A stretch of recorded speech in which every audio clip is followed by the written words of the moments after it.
And scene. We're here to talk about development. So, unlocking the next level, how to attract documentary development partners. The goal really here is to fill a small gap in your documentary filmmaking knowledge, my documentary filmmaking knowledge, and learning how to get our projects from a sizzle to a feature length, from a basement to a movie theater, from our own hard drives to screens of all sizes all over the world. And to help with that, we have our illustrious panelists. So we have Kathleen Flood, who is the development executive at XTR, and that's a premium nonfiction film and television studio in LA. She and her team has this year supported 8 films at Sundance. They're finishing production on a 4-part Magic Johnson series. That sounds really exciting. And they recently launched a free doc streaming platform called Documentary Plus. We also have Greg Busted, director and executive producer at Sandbox Films. Sandbox Films is a mission-driven film company focusing on eye-opening documentaries rooted in scientific ideas and curiosities. Some of the titles that they've produced include All Light Everywhere, which won the special jury prize for nonfiction experimentation at the 2021 Sundance Film Festival. Fireball, very exciting film, an Apple original documentary directed by Werner Herzog and Clive Oppenheimer, and Human Nature, which premiered at South by Southwest before being released by Netflix in 2020.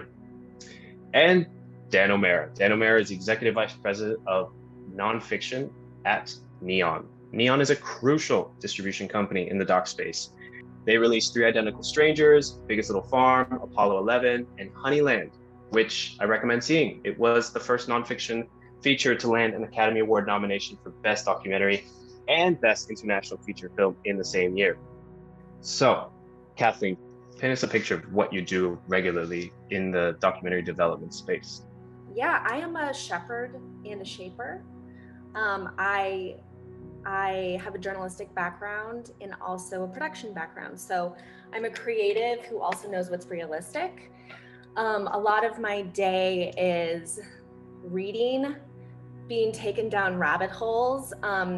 We develop features and series from the ground up in-house, and we also partner with filmmakers and producers like yourselves to really bring ideas to life. And then as a studio, we develop package and pitch, and we help sell films. Can you give me an example of who you sell the films to, more or less? Sure. We have sold a film to Neon. It was a film that we produced in-house called You Cannot Kill David Arquette, about David Arquette's wrestling career. We've had sales at Hulu, at Netflix, at all the major platforms pretty much. Right now we have series in production with Amazon and with HBO Max, which we're really excited about. And of course the Magic Johnson series, which we raised financing for, that has yet to land at a platform, but I'm sure it will. Dan, can you tell me a little bit what an EVP of nonfiction does at Neon? Give me a sense of what that looks like. I'm sure every day is crazy, but paint us a little picture. Sure. My day is spent doing a couple different things. I have a sort of acquisitions role where I'm evaluating finished films, documentaries for acquisition, either films that are in a festival or are being represented by a sales agent that come to us off market. I'm also looking at docs that are sort of in production that are almost finished. I'm looking at docs at an early stage that are looking for production funding. And then also trying to develop our own stuff originally, nonfiction projects, series, and features. So, as Kathleen was saying, doing a lot of reading, chasing a lot of ideas to see whether or not there's something there.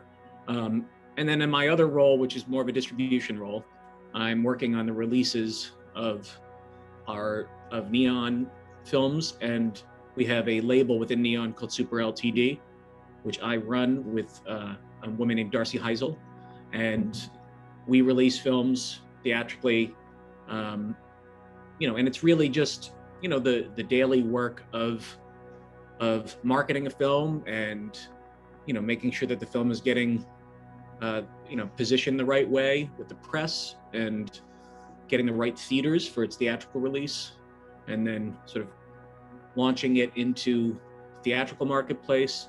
And after that, shepherding it through its digital release, and ultimately, if we're lucky, an awards campaign that goes on straight through till the night of the Oscars. Greg, tell me, I know you oversee all aspects of Sandbox Films. Can you tell us a bit more? We're sort of a new company. However, maybe 2 years officially and kind of released. We have about 20 plus titles though under our belt, various stages of production or just released. Development is actually a key strategy to our sort of process, because we're sort of carving out or remixing a genre within nonfiction. That is to say, independent, cinematic and visually rich science documentaries, which don't always feel like science documentaries. These are science documentaries that break through to the mainstream. In order to do that, you really need to invest in independent artists. You need to invest in bold vision. You need to invest in development. So development is really a key part of our sort of pillar of our strategy, and working directly with Jessica Harrop, who's my creative partner, who is very involved in overseeing development on our team. We work directly with independent artists, with directors, producers, at a very seed of an idea. This can be a really rough paragraph in some cases. We host a retreat annually where we bring in 15 independent filmmakers and 15 scientists and lock them in an estate up on the Cape. And we do develop ideas out of that writing retreat. We also host a few networking events and workshops. And from those ideas, we really like to take the financial risk to protect the work. And so we'll work directly with a filmmaker or a producer to get those materials that are pitch materials. That usually includes, a treatment deck, character profiles, research, often a visual sample in the form of a teaser or something like that. But we invest early to make those pitch materials really strong. And then once we have those pitch materials, we either find other partners, whether that means investors, financiers, or even, in some cases we go straight to a pre-sale. We've had luck doing that. Or we finance production and take it all the way to the festival, as we did with All Light Everywhere, which Dan's wonderful boutique company at Neon, Super LTD, acquired out of Sundance, and we're thrilled with that partnership. That'll be in theaters this summer. So really that's sort of the way it works. It goes from really rough idea, working directly with the independent filmmaker, protect that vision as much as possible, get it to a stage where we're all happy with the pitch materials, then decide as a team, what is the next best step? Is it financing production, or is it bringing it to market, or a combination of those things? Are you able to give an example of when a filmmaker came to you with something quite rough and you jumped in, your Sandbox Films and yourself jumped in and said, okay, we're going to groom this idea, we're going to elevate this? There's a few examples we can think about. One recent one that's been announced, which is maybe the safest to talk about at this stage, is there's this project by a film director, Drew Xenopoulos, who it was his second feature. His previous feature was The Sensitives, which was kind of like a little, I shouldn't say little, a really wonderful, quiet, kind of independent film festival bound film that showed a lot of promise. He's a cinematographer turned director. He and his producing partners came to us with an idea that we funneled through our Sandbox Fund, which is a open call fund that is administered by the Sundance Institute. So this is an open call that anyone can apply to. It's another way we develop projects, actually. And so this received a development grant based on an idea and just a very little bit of sample shooting. We then worked and financed to get pitch materials and production going on that. Based on those materials, they were taken to market for a pre-sale. And we actually sold that pretty early on with just basically not much. So that project is called Fathom. It's about whale communication. We like to call it, it's The Arrival, but with whales. And that project ultimately went to Apple as an Apple original, and that'll be released in theaters this summer.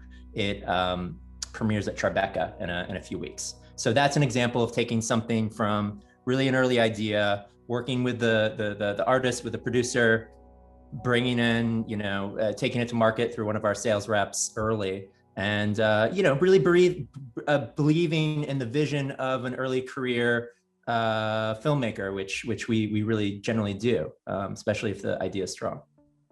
Kathleen, I know you must have to come at some of the ideas that come your way. You must have to come at it from all angles, probably, to see what's missing, to make it better, right? Because there's a lot of good material there, and your job, if I'm not mistaken, is to come in and just really add muscle to it, really make it presentable, really, make it woo the networks, woo investors. So do you have any examples of an idea that came in that had great potential, and you're like, okay, this is what we're going to do, and this is going to be our development deal for this project? As Greg was saying, projects come to us at all stages of the process. No project needs the same things.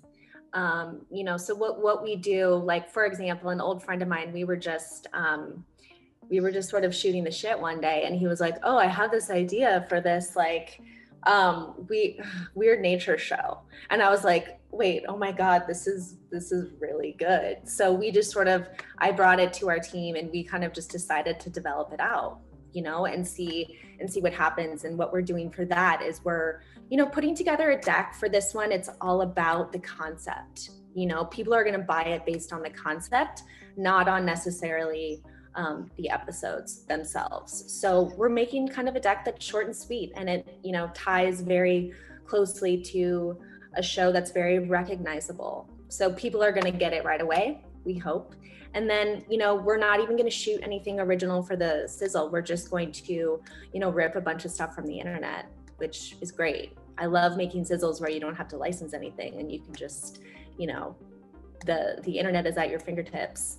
Some projects come to us, literally, they already have a deck. They already have like a sizzle or a work sample, and they're like, what do you think of this? Like, I have no idea who these buyers are or what they're looking for. I would also say, like, I recommend that filmmakers be flexible.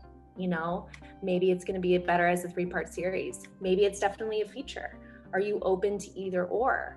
Oftentimes I'm always texting with the networks too. I have, part of my job is also building relationships with these people that are beyond just like, oh, hi, what are you looking for? It's actually like, oh, what did you see? Or I saw this, like, just sort of being a friendly person. I think this industry can be a lot of like, a lot of kind of bullshit sometimes. And, for me, I want my reputation to be someone who is always kind of giving you a straight answer, and also just like being a friendly person.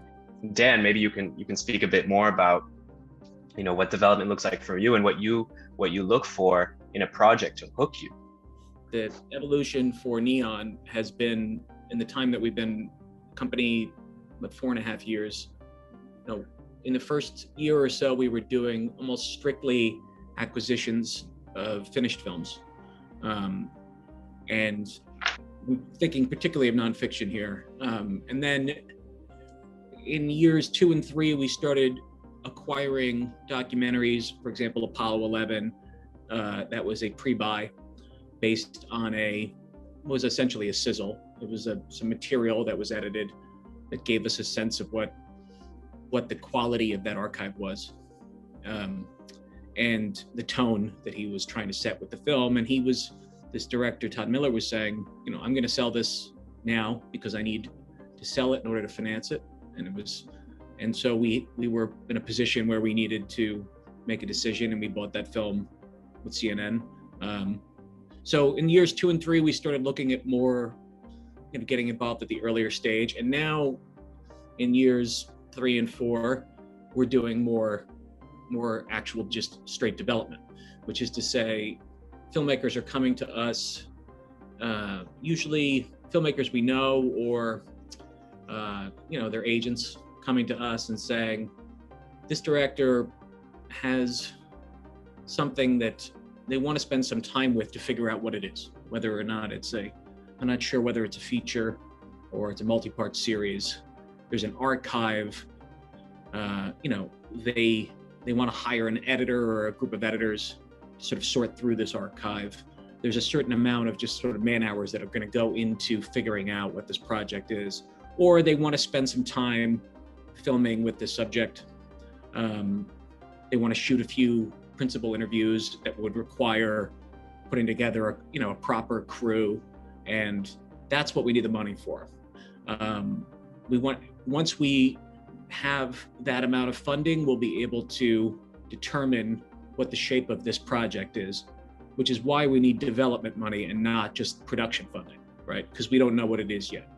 When it's that clear, it's actually makes a lot of sense to us as a proposition, because if we're going to ultimately be the owner of the film and release it theatrically, that's one deal. And then there's the possibility that if it's a multi-parter, that we are going to sell it to, our streaming partner at Hulu potentially as an original, or take it to market beyond that if they're not interested.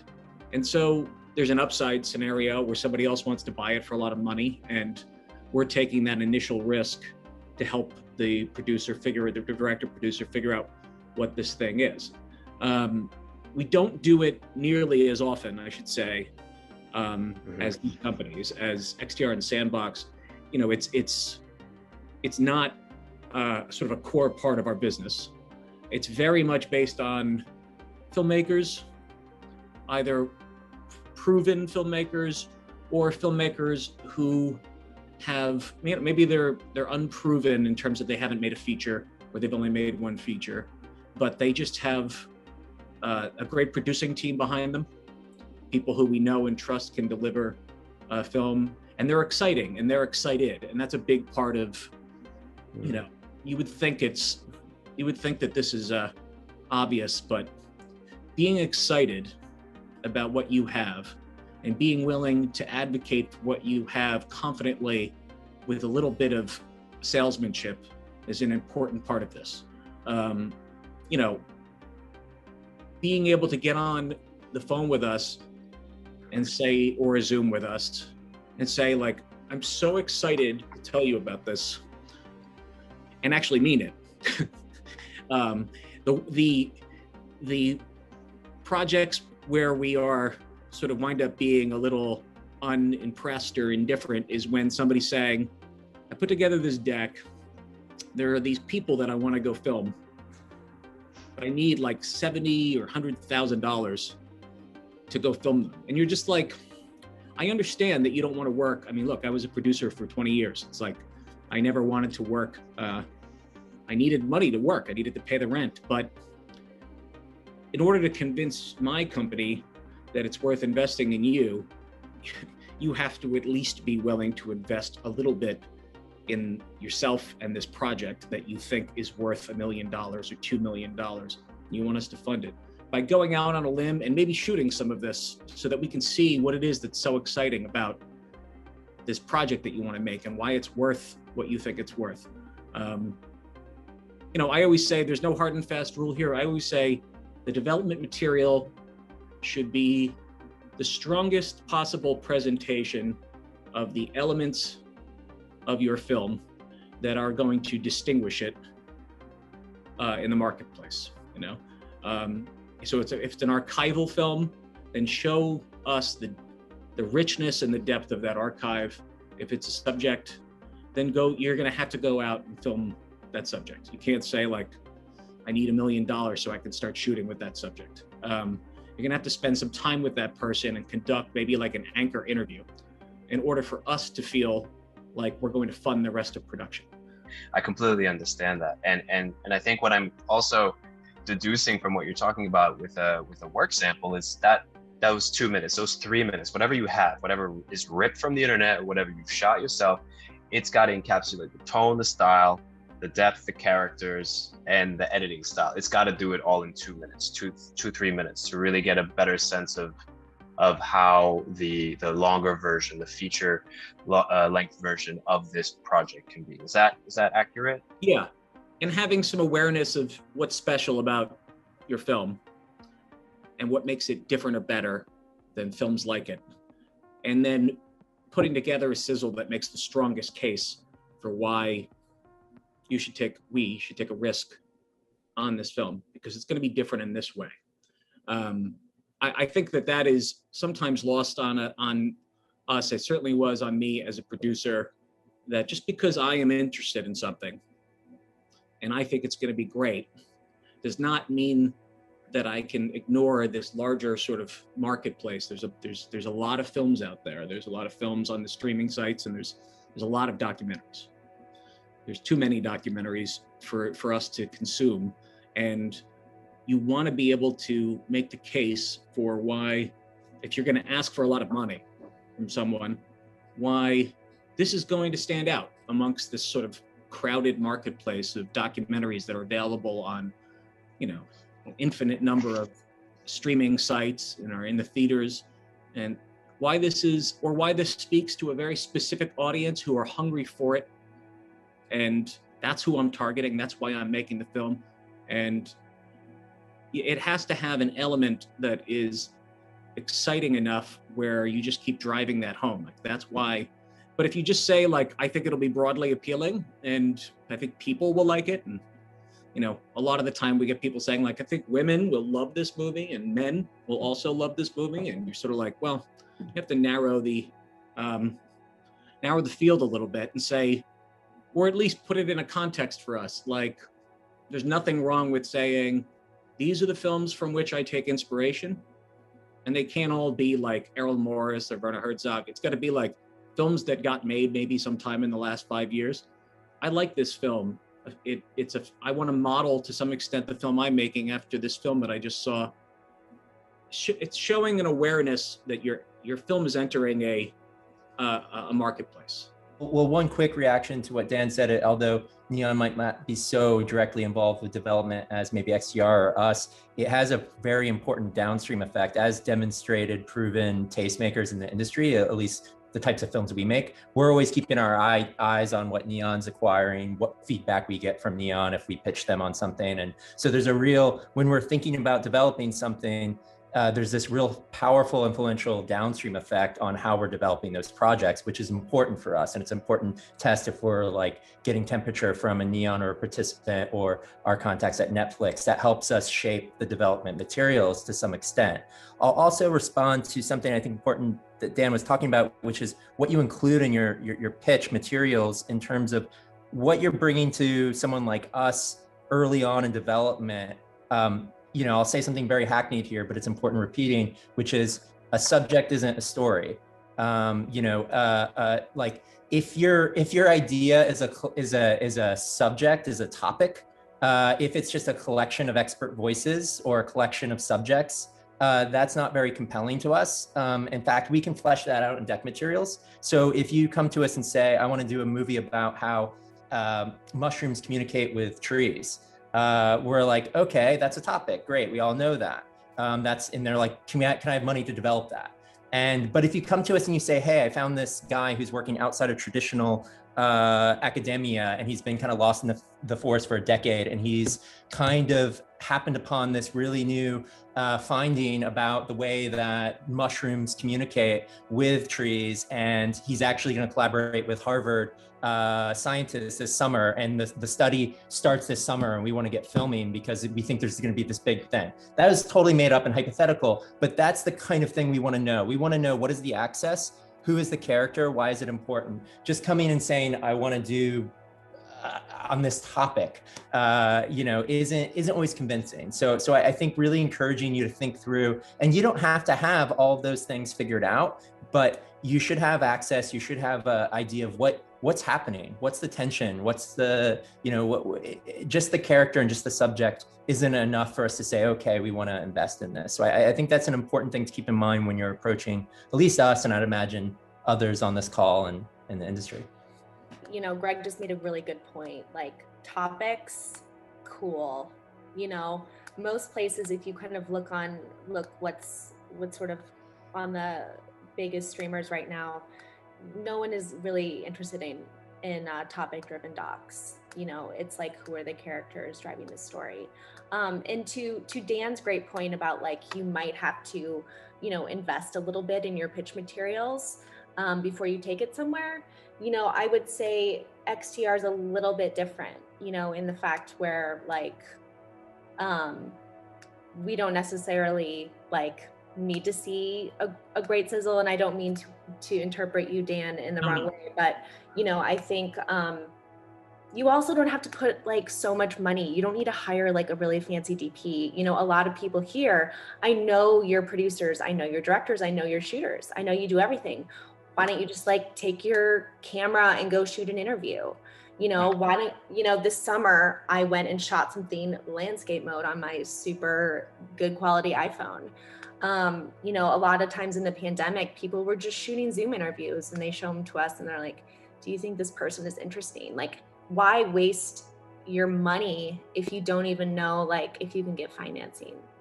Our goal for a development deal is to get those top and tailed pitch materials that we can take to partners or take to a Neon or whomever. I think, you know, one example is something that it's based on the rights to an option book that's very strong story, a very strong material. The director in this case just put together a sizzle or a teaser based on all found footage. But it gave us a very clear, the way it was edited and put together, gave us a very clear idea of the visual language with which they were going to approach this story. And so we knew the story based on the book, which was strong. We knew the visual language. That was enough to basically finance the first shoot and to finance more pitch materials to bring to partners or to bring to market. And that was very strong. And that was an example of where you don't necessarily need a lot. And we hope to work directly with independent artists to get those materials topped and tailed, invest a little bit in the artist, in the idea, to then bring it to partners. So in a sense, less is more sometimes. As long as that less is very good. Yes, I would also say, and Xavier, I think when we spoke, I said, you know, when a pitch comes in for us and it's just a deck and there's no video material, right? Whether that's simply just found footage, something you edited together to create. If you haven't done that yet, there's really no excuse to not do that. Right? There's always like, you could say, look, I can't travel to Beijing to go film this. I don't have the money, I don't have the crew, but there's never a good reason to not cut something together with stuff that you find online, just to be able to convey a sense of, this is what I do with limited resources, to give you a sense of this sort of attitude of the film I want to make and how it could be emotionally compelling. And you ought to be able to do that as an editor if you're trying to get someone to give you millions of dollars. Also, don't sit on something for multiple years. You know, you might miss your window. Someone else might have a very similar idea that comes out and a network's just like, oh, we already have this, so we're going to pass. It's too close to this. So don't wait. There's no reason to wait. So we've been getting in a few questions. People want to know if they can come to you with a project that's already shot a few things, perhaps maybe even a rough cut stage. Is that something that you would even consider? 100%. Yeah. So I was focusing mostly on our development process for the purposes of this panel, but we come in at all stages, all the way from early development through even finishing funds in some cases to bridge financing. I think similar to XTR, correct me if I'm wrong, we come in at all stages. As a first-time feature filmmaker, what's the best way of reaching out to investors? That's a great question. You know, and besides just like knowing some rich people, I suppose, who want to invest in documentaries, you know, my question to you would be, why are you trying to get investment? You know, what's your goal? You know, do you want to self-finance and make your own film? Part of what I do sometimes is take projects that have been pitched to us and put in like a development slate for a particular investor. So I think, you know, companies like XTR, I'm not sure about Sandbox or, you know, Neon Super LTD, but like ask some experts, you know, or find some sort of, you know, festival that's like kind of giving giving some funding or connections or something like that. Yeah, and I would add, just to reframe the question a little bit, like how do you approach us at Sandbox? We're pretty approachable. There's basically three ways. If you have a development idea and you want to bring it to us, there's basically three ways to get it to us in front of us. One is through the Sandbox Fund, which is that grant, open call grant program that I had mentioned, run by Sundance. Just Google Sundance Sandbox and it'll come up. We give out recipients, we give about $400,000 a year and basically no strings attached grants. These are about $10,000 to $50,000, not just development, but one of them is a development stage, also production and post-production. That's a great way, although that doesn't mean we're directly financing that film. Many films that go through that program, we have gone on to be Sandbox Films co-productions. One of those is All Light Everywhere, which is now with Neon. So that's a success story, about as much of a success story as you can imagine. I would say the other way is through pitch forums. All these pitch forums are a lot of money from nonprofits go into supporting independent artists through these pitch forums. We attend them, CPH Docs, IDFA, Hot Docs, all of them. We actually do get ideas through those. I encourage everyone not to turn their nose up at them. Not that necessarily there's a reason to, but like, yes, it's a little bit of work to get into those curation lists, but they actually work. They have a good track record working with filmmakers to get those materials to a place where they're ready for investors. And I would encourage everyone to use those materials, to use those resources. A lot of hardworking people from the industry give a lot of time to make those forms work. And they're mostly virtual now. I would say the third way for us is to reach out directly. Our emails are, I'll give you Jessica Harrop's email. She's nicer than me. But you can reach out to us directly. I would just say, do your homework. We get so many pitches, cold pitches that we obviously ignore that have nothing to do with what we're focused on. Look at our work, look at who we work with. If you know somebody that we work with, go through them to get an introduction, but do your homework, know that it might be something, and there's a chance. I'm not saying it's a super solid one if you're just cold emailing us, to be frank, but we have looked at, we do look at our emails. And so, we're approachable. We want to know ideas. Don't be intimidated. Take that chance. Yes, it helps to get someone to make an introduction. There's usually not too many degrees of separation between you and whoever you're trying to reach. And you ought to try and figure out, and this is true with anything in life, like, who do you know that knows that person, who will vouch for you so that that person can feel comfortable engaging with you. And it makes it worth their time, because if that person is busy, they see an email come in cold and it does not immediately, we will look at those emails, but my first question, because I've been on the other side of this, is like, why didn't this person figure out who they know that knows me and just have that person advocate for them to me? That's what I would do. That's what I used to have to do. And when I sent cold emails to people, they were never returned. I learned very early on in my career that that's not how people want to be contacted. And the other point that Greg made about there's a lot of resources about how to raise grant funding, how to develop material. There's a lot of resources out there that will help you in a step-by-step way through this process of learning how to approach investors. But some of it is just basic salesmanship, and that is like, don't send us a cold email and then 5 days later say, I didn't hear from you, just following up. I'd like to get on the phone this week. I get a lot of those, and that's just not something I ever would have done. You have to respect people's time and respect that they're busy. And usually you should, like Greg said, do your homework so that you know at what stage does this company tend to get involved with things, so that I'm not asking them to consider something that's probably unrealistic. What are some in-demand themes that people are looking to finance? So I'm going to interpret that as what maybe some networks want to greenlight. Sure, I love talking about this stuff. And also, we also have a nonprofit arm at XTR that gives non-recoupable grants to films that address social justice, environmental issues, etc. So just keep your eye out on that.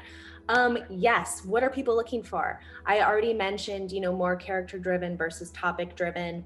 It's all like the very vague, like of the moment, loud and buzzy, unexpected resolutions. I think what's also really interesting is like if you have a different sort of visual approach, what's kind of like taking the documentary format and kind of like giving it a whole new twist. I think documentary very much is like interviews, beautiful verite, like following someone, and it's just like, let's get some weird animation in there. Like, what's a new way to do recreations? I think stories of communities of color that are not trauma driven, that's definitely a very big one. People are interested in like ensemble casts, which I think is really interesting. And I'll just point to Cheer as a very obvious one, where you just have a group of people that are all connected in some way. Stories that are very commercial and appeal to a broad audience, Billie Eilish, for example. What else? Yeah, levity, escapism versus doom and gloom. And also just like, I think someone else already said this, but like, how many people have made, a film about refugees in X country? Like, what's a story that has really never been told, and how are you the best person to tell that story? Maybe I could also rephrase the question and say, what are networks, what are streaming platforms, what are the big gatekeepers not interested in these days? Films about COVID. No, maybe they do want to know that, but we get a lot of pitches about films about the pandemic that are not exactly marketable from our perspective. I would say it's hard to discern these trends, but one clear trend in the time that I've been in the distribution business, I used to be at Radius at the Weinstein Company before Neon, and at Radius we did a bunch of issue documentaries, Hunting Ground, Fed Up. Citizen 4 was its own thing. It wasn't an issue documentary; it's a political documentary, but it was also a thriller and had cinematic elements. Hunting Ground and Fed Up are not the kinds of straight issue documentaries are not in favor right now. It's very much about story and character, and which is not to say that those films didn't have story or character, but that they led with the idea that and our marketing led with the idea that we are going to tackle an important topic in this film, and we'll do it through characters. Whereas now, if you're leading, if you're pitching, you should really be leading with, I've got these incredibly compelling characters who are about to have an experience or had an experience that I want to capture in the form of a story that I want to tell. And that story will illuminate issue X, Y, or Z, but like story and character, who's good on camera, who's compelling, and what's going to happen over the arc of a, say, 90-minute film that is going to surprise people and is going to feel, dare I say, entertaining, right? There's nothing wrong with being entertaining, even if the subject matter is deadly serious. I would also say that hosted formats are not as interesting. Hosted sort of had a moment and is sort of like not very exciting to people right now. Of course, there's always exceptions. And to your question about anthology series, they're super hard. We had a bunch in development, none of them have sold, which is interesting because HBO Max just came out with Jigsaw's Generation Hustle, which, is an anthology series, which I was just like, are you serious? Like, how is this coming out? Anyway, that's a whole other thing. But, networks want people to return. Oftentimes you'll watch the one episode that is interesting to you, and that's the end of you watching that show. I just see a really important question I just want to quickly respond to. Someone says much of what we're talking about is for success is networking and using net colleagues that that might be leading to, I'm paraphrasing here, part of the problem of why there aren't so many money going to people of color and other unrepresented communities, and what are funders doing to open those doors to those communities. And I think that is, well, I'll just answer for us, not enough. We're not doing enough. We full stop are not doing enough. We need to do more. Look at this panel, look at so many panels you see in this industry. That's such an important question. Part of our challenge is changing those networks, finding those networks, because those spheres of influence will make our work better. We're not doing it to as an image thing. It's because we think the work will be better the more stories that we uncover from the communities that aren't our immediate communities and networks. And so I just want to say thank you for asking that question. That's an important question. And yeah, and maybe if you're available, if you want to message me, we can talk about if you have any ideas that we're not thinking of. I'd love to hear them. And I did have one more question from the Q&A, which is from Mandy, who wants to know how important it is to attach the name of a director to the development materials when pitching a project, and is access and a strong concept strong enough to sell a film or series without having a recognizable name attached to it. I think that that's a question that we deal with quite a bit when we're putting things together. So can I get your perspective on that? It's sort of a chicken or the egg situation, right? Oftentimes networks are really interested in helping choose a director if they like the concept. I think it definitely just depends on the concept and story.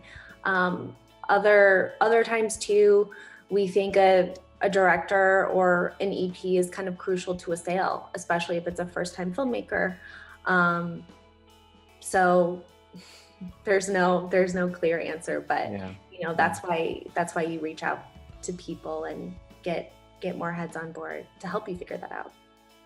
Dan, how about you? Do certain gatekeepers, certain people of influence in the doc space need to validate a project, even if it's indirectly, in order to get on your radar? It is a difficult truth that there's a lot of incoming requests for, watch my film, read my script, read this. And yeah, throughout the course of a day or a week or a month, you're doing your best to try and keep up with it and respond.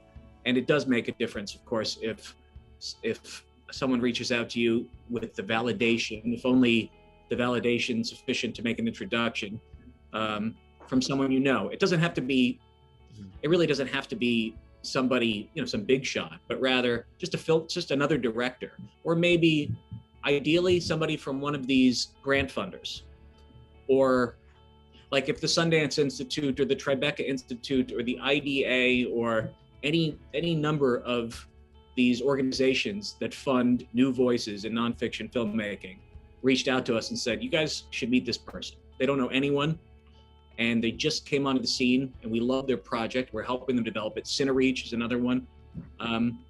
So I guess it is important for me to clarify and say, if you really can't establish any sort of contact with anyone in the business, either because you're so far removed from where you understand the business to be, that you just go, I don't know anyone in the business. I just want to get funding for my movie. So I'm coming to you because that's cool. Come to us directly. But there is a way to navigate this system that can make it go easier and faster.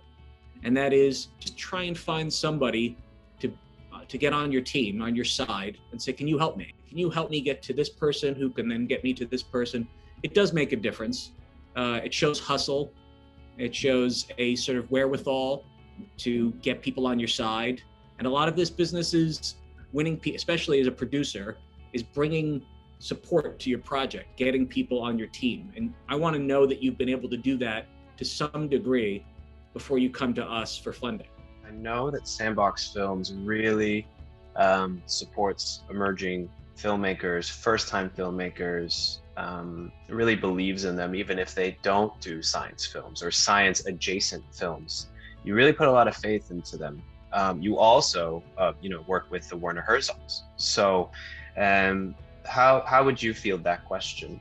I mean, well, really, what a lot of what Dan and Kathleen is saying is true for us as well. I guess we're trying to put mechanisms in place that help us uncover those voices, whether it's through the Sundance Institute, whether it's through our annual retreat, whether it's through Jessica and I and others, just doing whatever we can to kind of be available and keep an open mind. Part of what we want to do is really be the bridge to kind of take the risk on some of those voices. Now, there's a lot of calculus that goes into when those are risk worth taking, obviously, which is a whole panel in and of itself. But, I think we can do even more. And so I think that's a big open question and something that's a work in progress. And that also goes for making more diverse and inclusive stories about science, which everything that's true in the nonfiction space is doubly true in science and science nonfiction. So, breaking both